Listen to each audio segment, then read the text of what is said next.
Hello दोस्तों।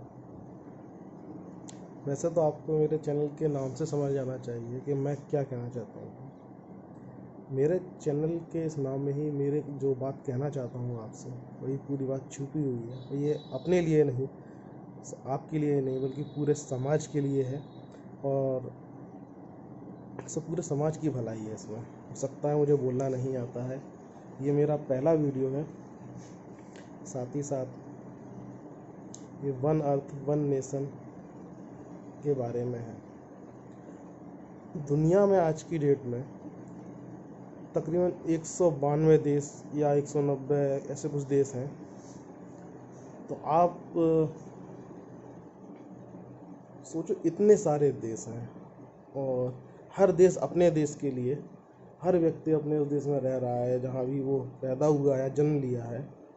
तो वही मतलब समझो आपके एक दवाई, टिटनेस का इंजेक्शन, जिसको भारत ने डेवलप कर लिया है, तो आज उसी इंजेक्शन को चाइना भी डेवलप करने में लगा है। उसी इंजेक्शन को उसी उसी लेवल के लिए अमेरिका भी डेवलप करने में लगा है।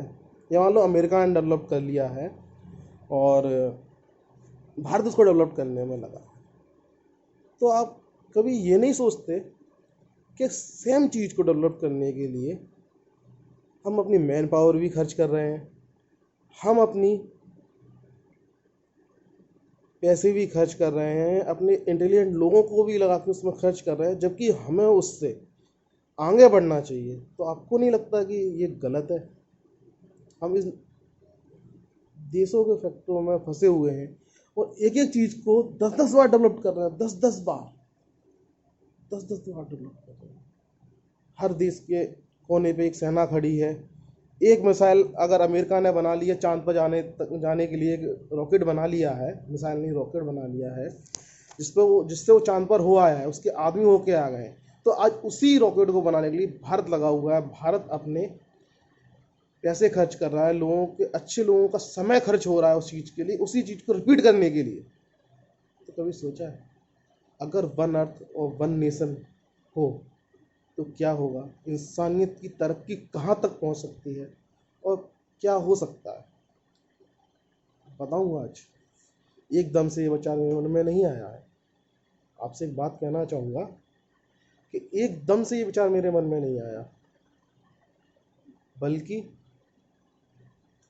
जब से ये लॉकडाउन लगा है और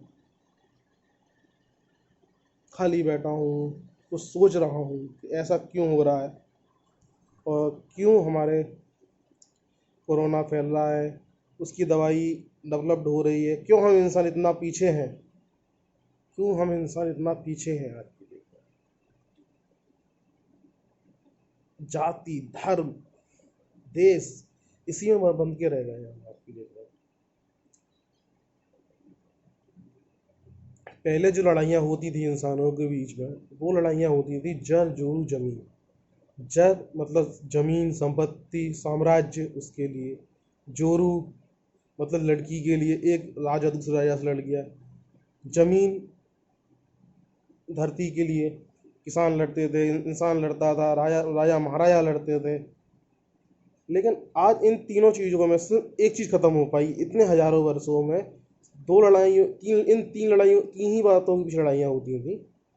वो तीनों लड़ाइयों वर्चस्व की थी, हमारा वर्चस्व यहाँ, हमारा वर्चस्व यहाँ। एक लड़ाई ऐसी थी कि ये मेरा,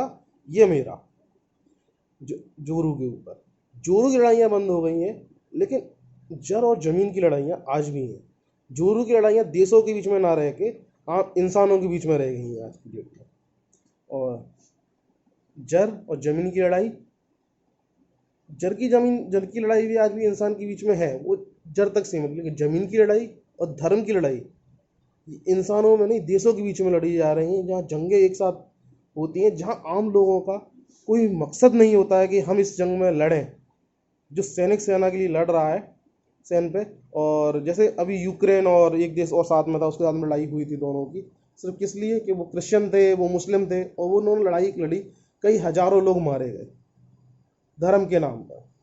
लेकिन क्या आपको नहीं लगता कि देश के कानून और देश की प्रथा खत्म करके धर्म को सीमित कर किया जाए। हमें इंसानियत का धर्म अपनाना चाहिए। हर धर्म हमें यही सिखाता है कि हम इंसान पहले बने, उसके बाद में हम धर्म वाले हैं। हम हिंदू हैं, मुस्लिम हैं, हम सिख हैं, ईसाई हैं, जर्मन हैं, या जो कोई भी हैं, पहले हम